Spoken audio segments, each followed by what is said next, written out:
Bien, bonjour à tous. Je suis très heureux de vous accueillir pour cette présentation. Bonjour Cherbourg. J'espère que chacun a pu trouver le moyen de se connecter pour cet atelier. Le sujet d'aujourd'hui va se décliner ici dans le Cotentin dans un format relativement court de 40 à 45 minutes dans lequel va vous être présentée une initiative audacieuse. Celle-ci s'inscrit dans une actualité ici dans la Manche qui nous invite à être d'audacieux conquérants et vous allez le découvrir au fil de cette discussion depuis Cherbourg. Alors, elle sera aussi déclinée en anglais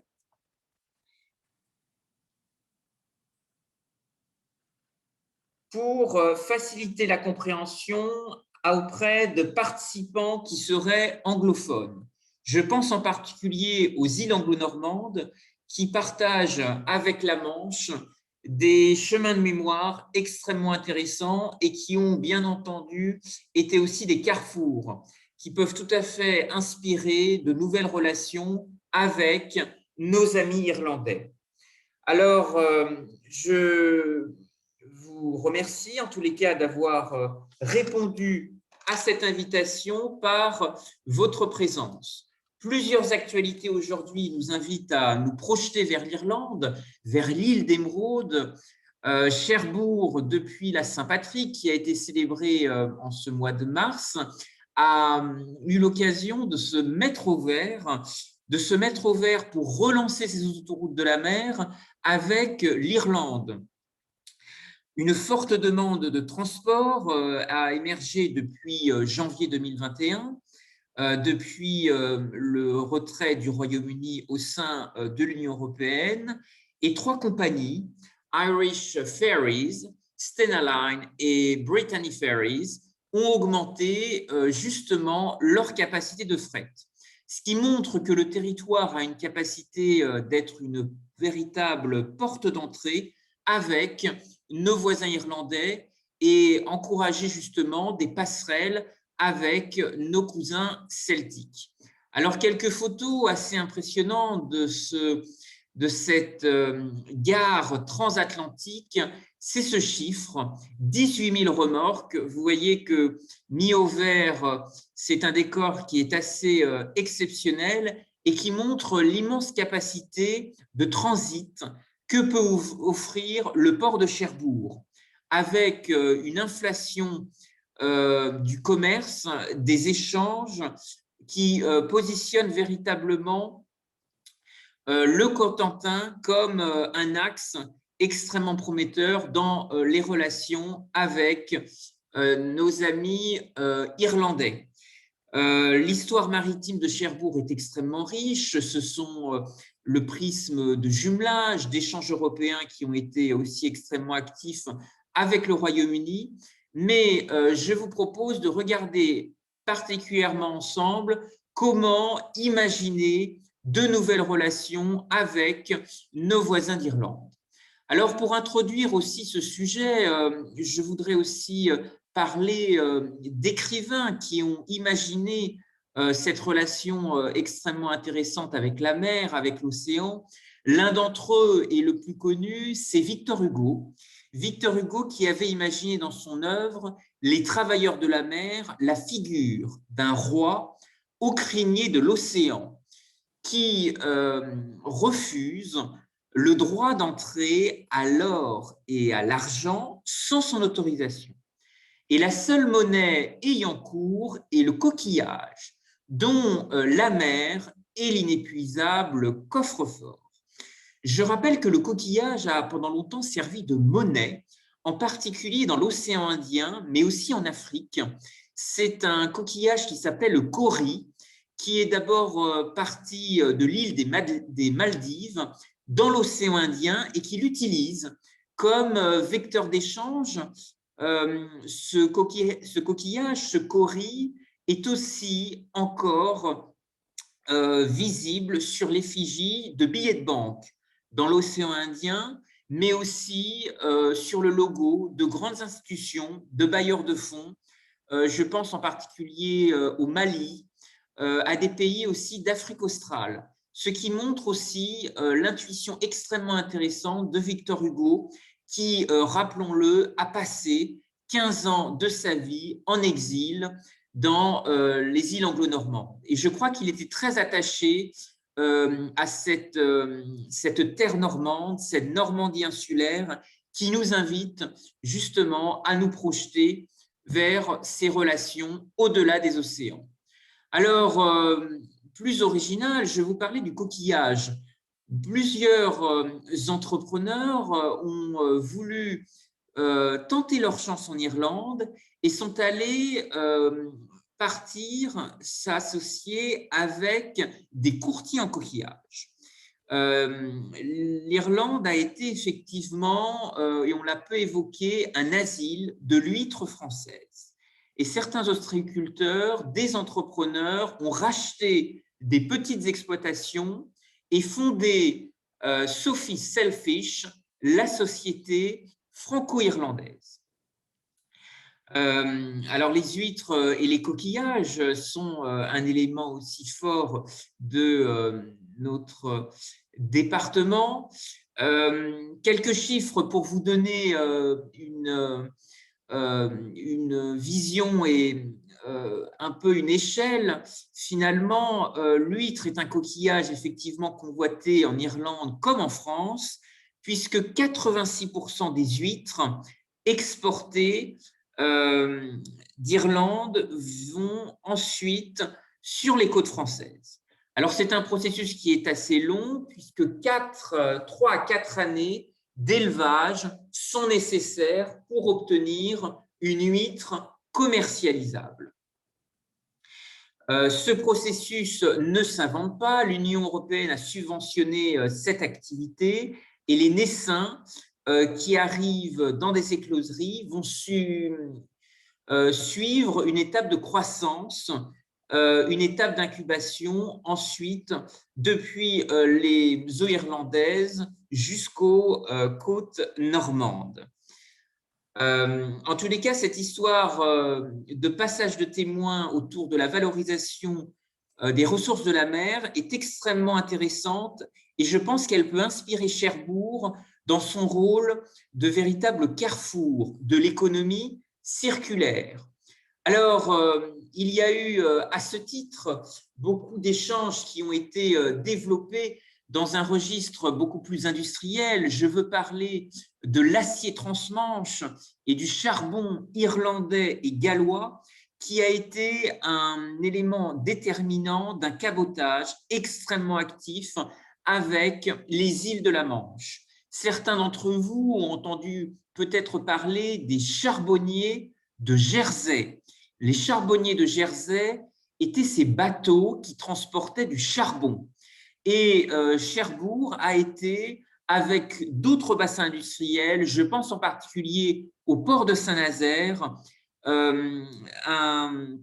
une porte maritime extrêmement intéressante pour développer des échanges manufacturiers, des transferts de connaissances. Et cette histoire de l'acier transmanche et du charbon irlandais et gallois l'illustre aujourd'hui et montre l'extraordinaire inventivité qui a pu être retrouvée avec nos voisins celtiques lors des débuts de la révolution industrielle. Cardiff était ce grand port du charbon en Pays de Galles, mais il y a eu aussi des relations avec Cork, avec Dublin et bien d'autres ports de la Manche et de l'arc atlantique. Alors, les échanges commerciaux, à ce titre, représentent une opportunité pour le monde maritime. Je crois que Cherbourg, des grands bassins industriels de la Manche, mais aussi de l'arc atlantique, je pense à Saint-Nazaire, à La Rochelle, le port de Bordeaux, bien entendu, la communauté des Irlandais de Bordeaux qui a été extrêmement investie dans le commerce du vin en échange de porc et de bœuf salé qui venaient d'Irlande, montre à quel point on peut trouver des dynamiques collaboratives. D'autres ports peuvent aussi être mentionnés, des ports normands, également des ports bretons, Lorient, Brest et Saint-Malo. Alors, dans la Manche, il y a aussi une histoire, une odyssée qui a été souvent oubliée et qui va faire le lien avec le sujet d'aujourd'hui, avec nos amis britanniques et irlandais. C'est l'histoire de la Free French Banking, qui est la banque de la France libre, qui a été encouragée par le général de Gaulle en 1941 et qui a, dans l'ombre de Jean Monnet, le fondateur de l'euro, poussé une incroyable odyssée, un point de rassemblement, notamment pour organiser la France libre, loin de Vichy, de l'autre côté de la Manche. Et dans la City de Londres, à Lombard Street, une Free French Banking va servir à compenser les avances de guerre reçues de la Grande-Bretagne. Des contributions arriveront de bateaux. Je pense également au rôle de la résistance dans la Manche qui a permis de transporter des fonds, du courrier, mais également des dons du monde entier qui arriveront. Et la Manche sera justement ce formidable passage de témoins dans des moments extrêmement difficiles de conflit. Je souligne cette histoire qu'on a aussi souvent oubliée et beaucoup de ports de la Manche ont été à ce titre extrêmement actifs dans la résistance.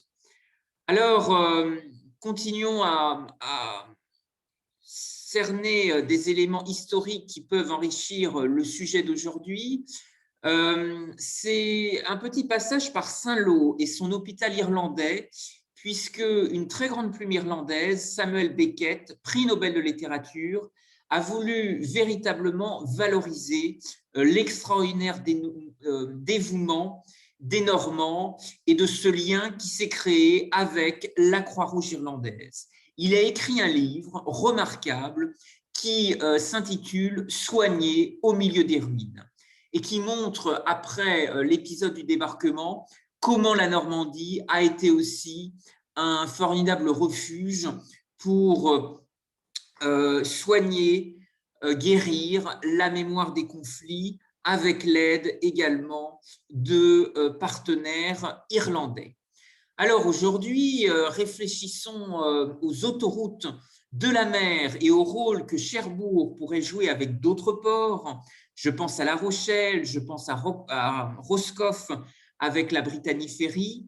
Le Brexit nous positionne dans un contexte nouveau, un contexte des frontières dans lequel les transporteurs irlandais cherchent à contourner le Royaume-Uni pour rejoindre l'eurozone.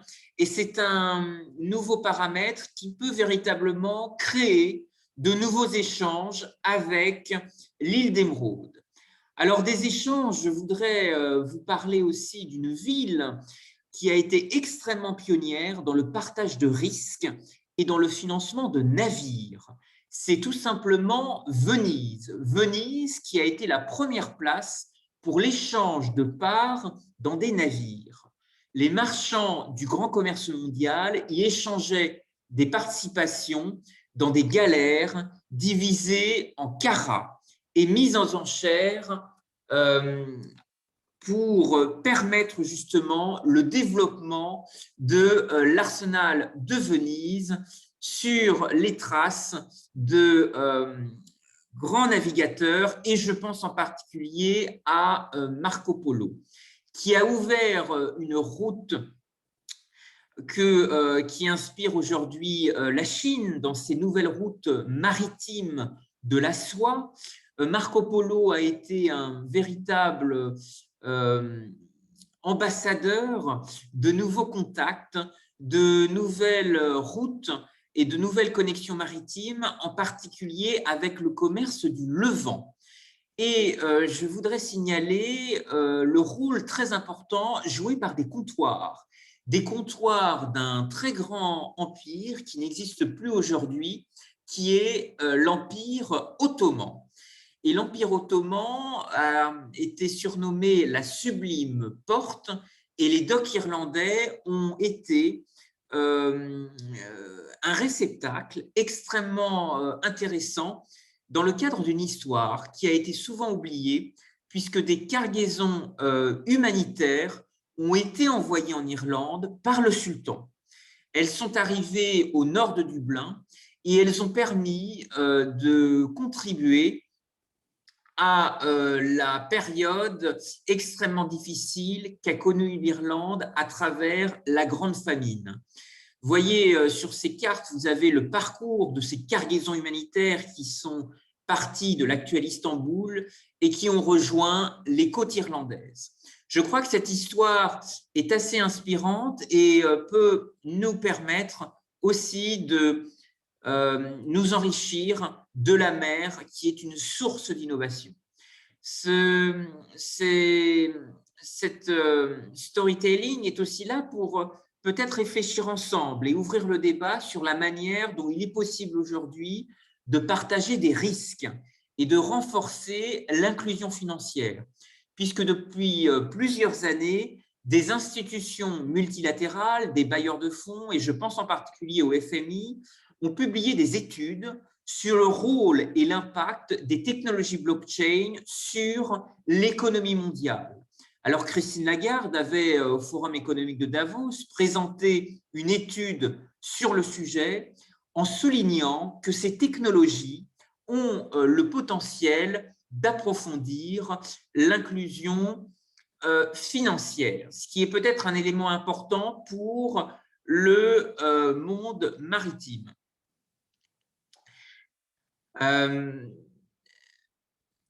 Christine Lagarde a des origines normandes et je crois que c'est intéressant pour les acteurs de Cherbourg de s'intéresser aussi à ces ambassadrices qui naviguent entre les mers et les continents dans de grandes discussions multilatérales. Alors, il y a aussi un diplomate qui a récemment publié une tribune dans les colonnes d'un grand journal irlandais, le Irish Times, le 2 janvier dernier. C'est Jean-Yves Le Drian qui a été l'ambassadeur d'un plaidoyer intitulé en anglais « France, you closest EU neighbor ». Vous avez la banderole devant le fronton de l'ambassade de France à Dublin et qui s'intitule tout simplement en français « La France, votre plus proche voisin ». C'est un message qui s'adresse aux Irlandais pour inviter à réfléchir à l'ensemble des collaborations qui pourraient être relancées, des coopérations qui pourraient naître depuis Cherbourg. Et je pense que c'est un message relayé dans les colonnes de ce journal irlandais, mais aussi les réseaux sociaux, qui encourage en tous les cas à réfléchir comment les acteurs, les réseaux associatifs, les réseaux internationaux, les entrepreneurs, des porteurs de projets innovants pourraient, depuis Cherbourg, créer de nouveaux liens. Le débat d'aujourd'hui est de réfléchir plus particulièrement au rôle des financements innovants pour demain. L'Irlande a eu un rôle extrêmement important dans la construction d'un écosystème autour des fintech et je crois que c'est un élément qui pourrait tout à fait encourager de nouveaux liens avec le Cotentin. Alors, j'ai aussi préparé cette conférence en voulant apporter le regard d'un expatrié. Je reviens d'expatriation à l'étranger et j'ai pu rencontrer une diaspora irlandaise extrêmement active au Moyen-Orient, mais aussi en Extrême-Orient. Beaucoup d'Irlandais sont présents en Australie, dans les grandes capitales du Golfe, travaillent dans des compagnies aériennes et en ayant la chance de travailler plusieurs années au Qatar et ensuite à Bahreïn, j'ai vu des clubs irlandais extrêmement actifs et qui montrent encore une fois l'étendue peut-être du rôle qui pourrait se mettre en place avec la diaspora irlandaise au sens large, avec la richesse de ces communautés. Et je pense que c'était un peu le message justement délivré par la Saint-Patrick.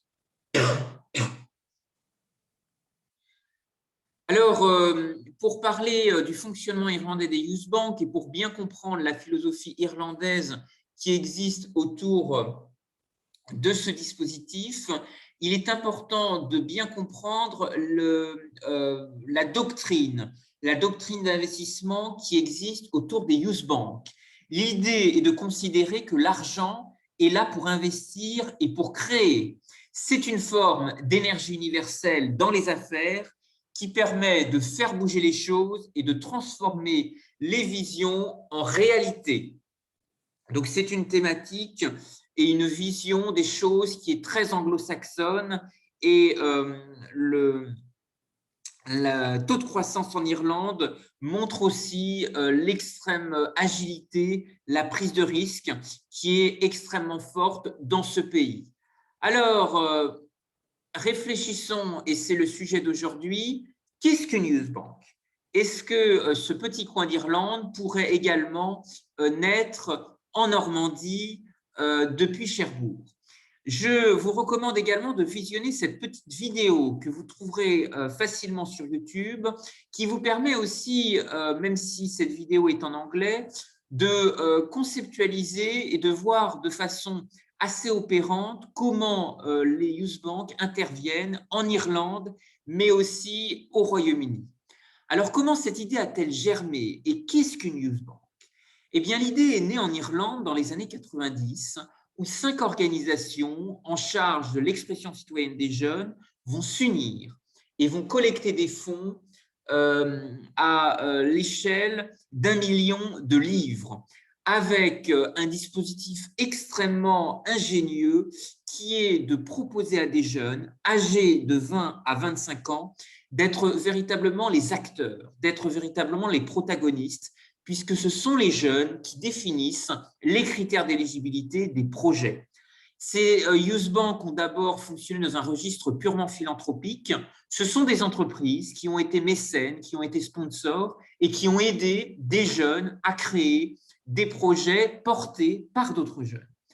Alors, ce dispositif a été aussi un acteur historique d'un mouvement beaucoup plus large qu'on appelle en anglais les Merchants of Peace and Prosperity, les marchands de paix et de prospérité, parce que tout simplement les youth banks ont aussi permis de faire en sorte que des facteurs de paix prévalent sur des facteurs de guerre.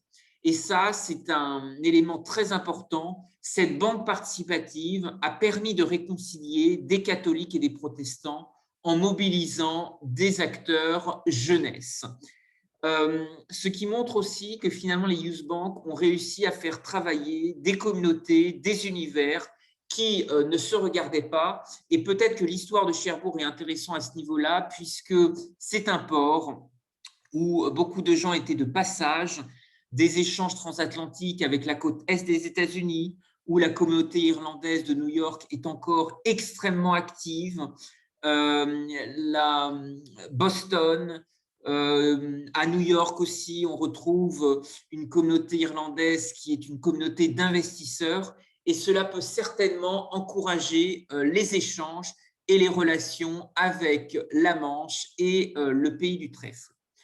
Alors, sans doublonner les dispositifs déjà existants, comment qualifier finalement la youth bank et qu'est-ce qui pourrait peut-être lui donner une forme ici expérimentale à Cherbourg? Je vous l'ai dit, l'objectif est d'être une structure pour les jeunes, gérée par les jeunes, et donc il s'agit clairement d'une structure de financement participatif dédiée à des jeunes talents porteurs de projets innovants, qui va être très performante dans la mise en relation et le modèle de gouvernance. L'idée est vraiment d'amener des jeunes générations, des jeunes entrepreneurs vers le goût d'entreprendre et la prise de risque.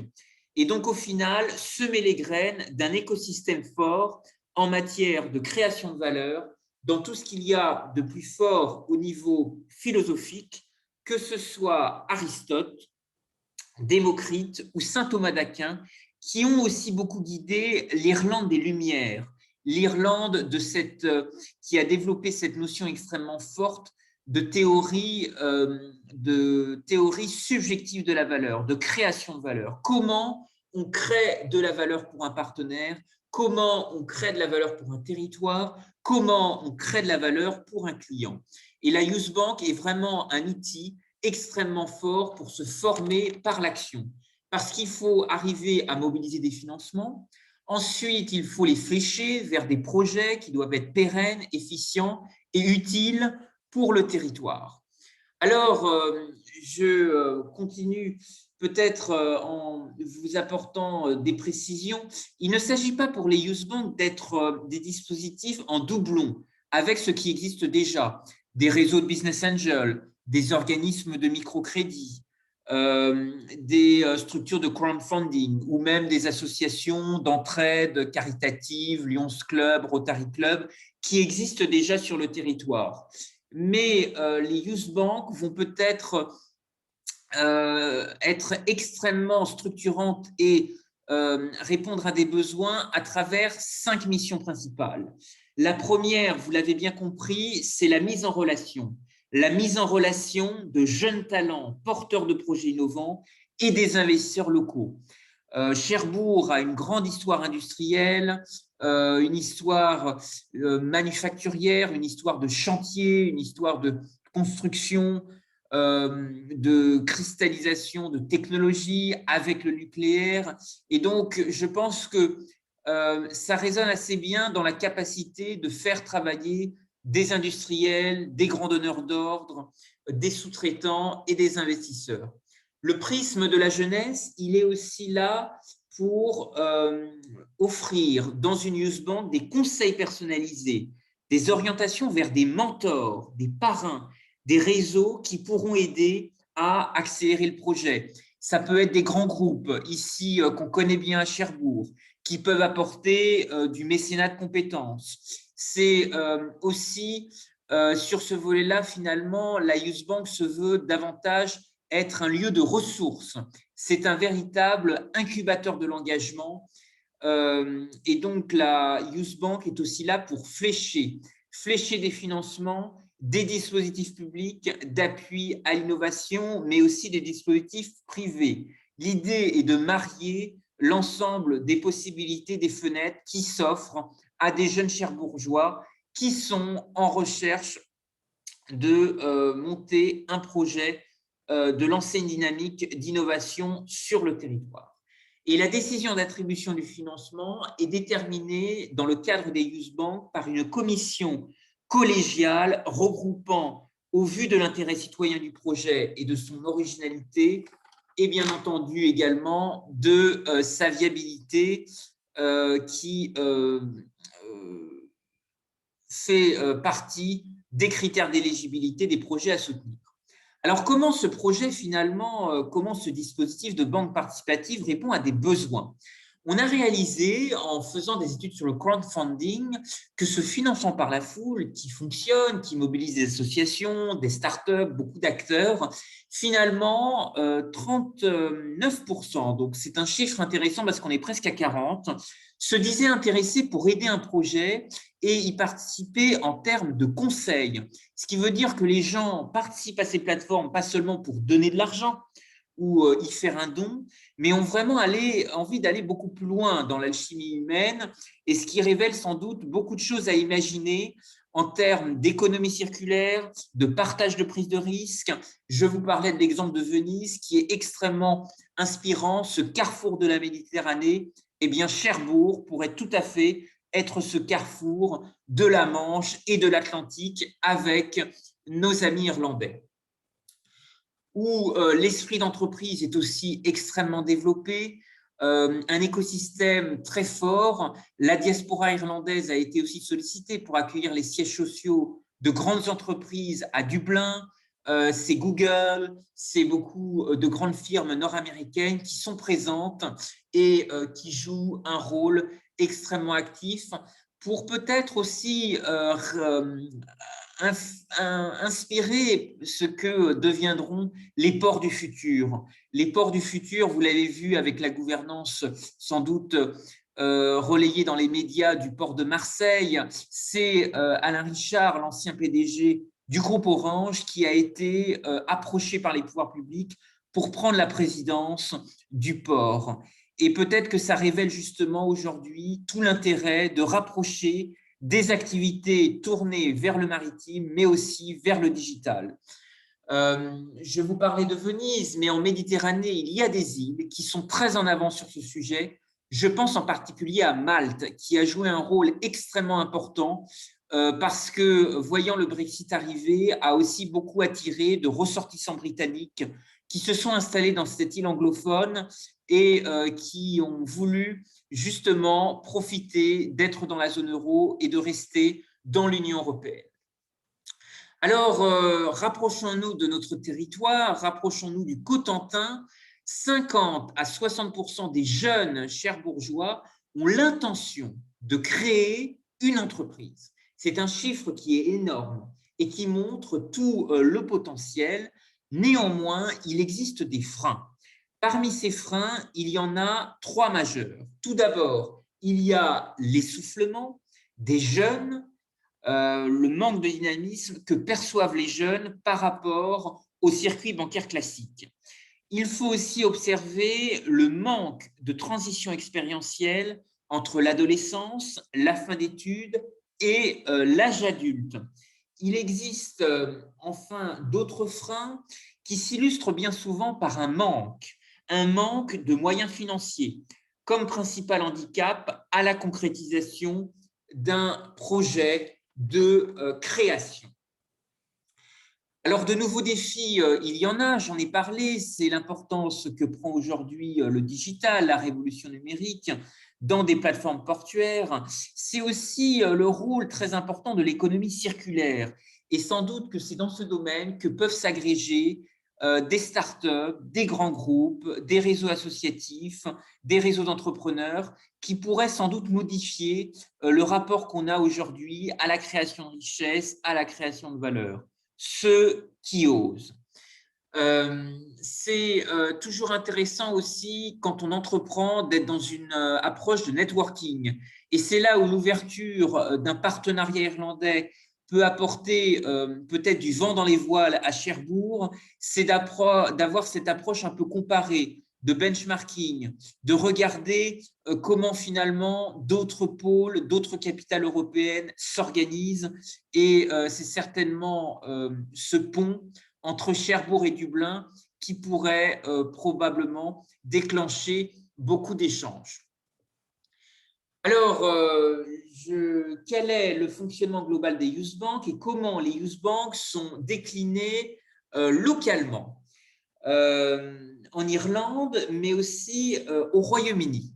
Il y a ce qu'on appelle les Golden Rules, les règles d'or. Alors, je vous propose, cela prendrait un peu trop de temps à toutes les décliner, mais je vous propose de retenir l'une des règles fondamentales.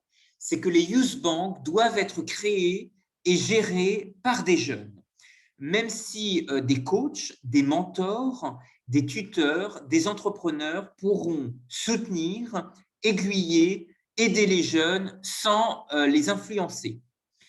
Alors, quelques missions structurantes sont aussi à retenir pour réussir l'architecture de la Youth Bank.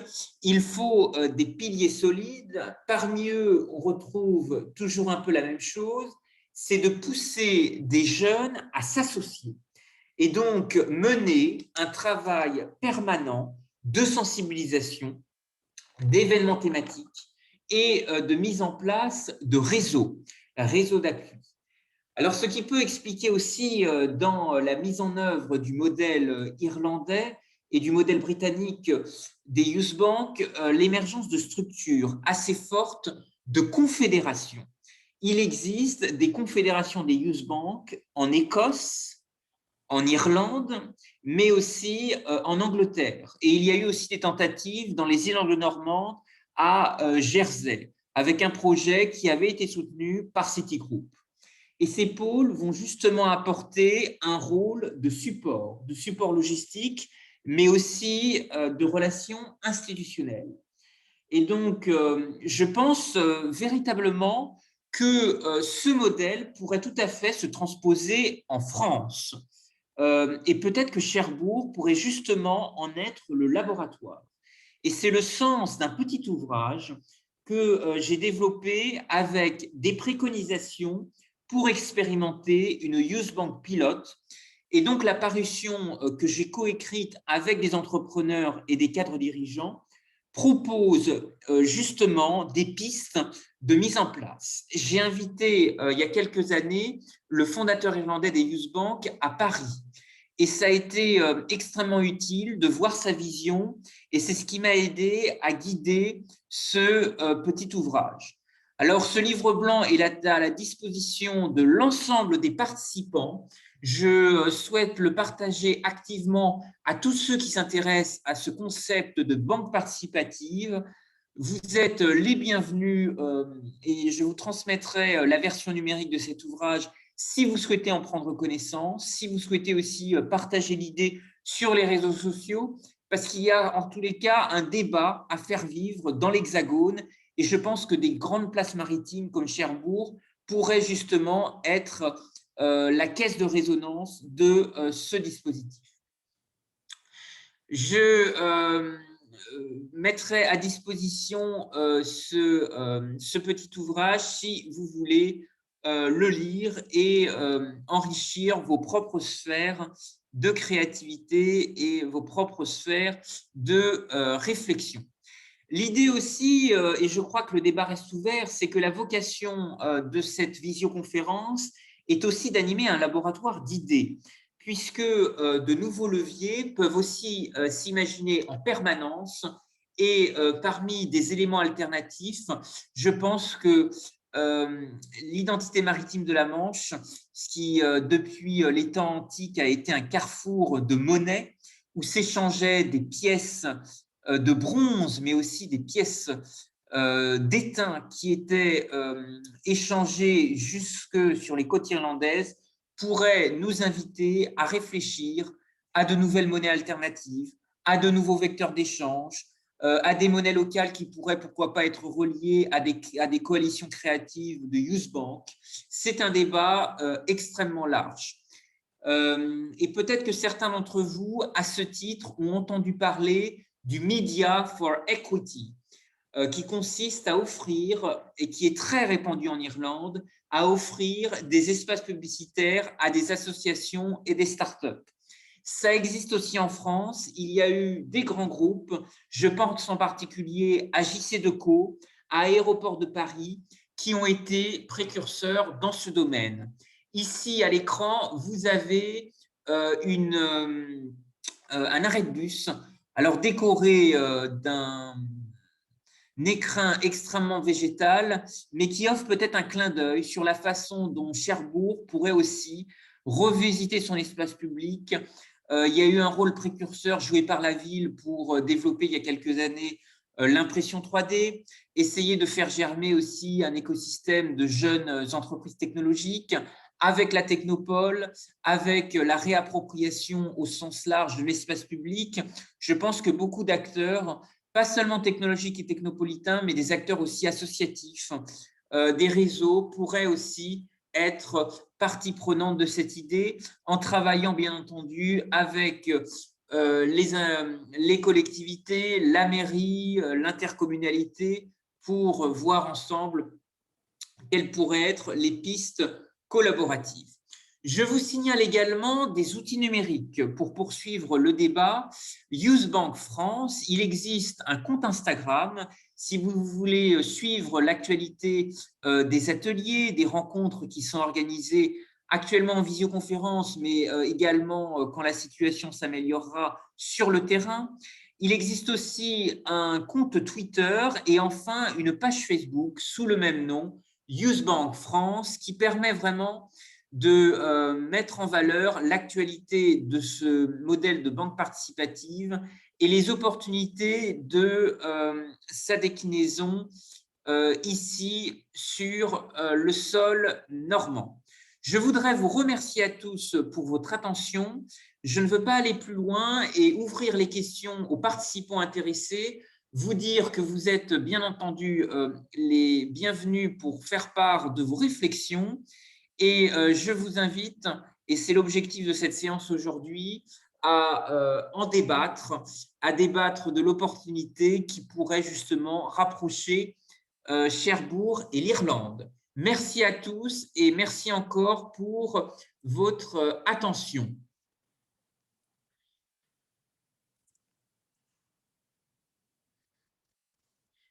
J'ai aussi, si vous souhaitez réagir et intervenir, il y a une bulle de discussion dans laquelle vous pouvez activer et poser des questions.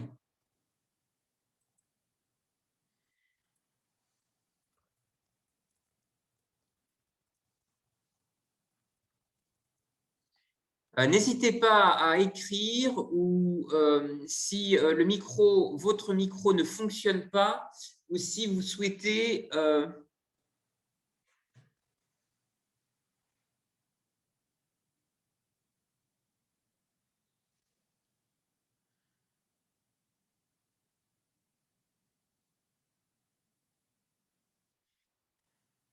bien, je vois pas beaucoup forcément de réactions. En tous les cas, vous dire que cette conférence était une première, qu'elle sera enregistrée et diffusée en restitution vidéo sur YouTube. C'est un sujet qui est émergent, qui mérite peut-être justement d'être débattu avec des associations, avec des acteurs et des filières du territoire, voir comment avec nos amis irlandais peut-être de nouveaux chemins pourraient s'imaginer aussi en matière d'innovation, mais aussi, pourquoi pas, d'économie circulaire. Je voudrais vous remercier à tous pour votre attention. Et s'il n'y a pas de questions ou de réactions, la conférence sera mise en ligne prochainement et vous aurez la possibilité, en tous les cas, de réagir. Si vous avez des idées, des inspirations, n'hésitez pas à vous manifester.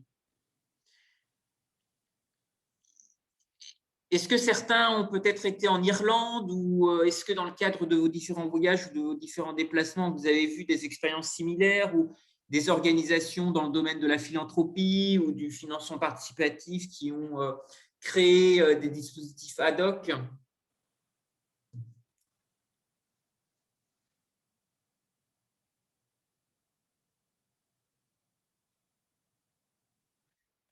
Euh, Bien, j'ai pas de réaction. En tous les cas, je vous remercie à tous pour votre attention et je vous propose de poursuivre les échanges ultérieurement. Merci à vous et très bonne journée.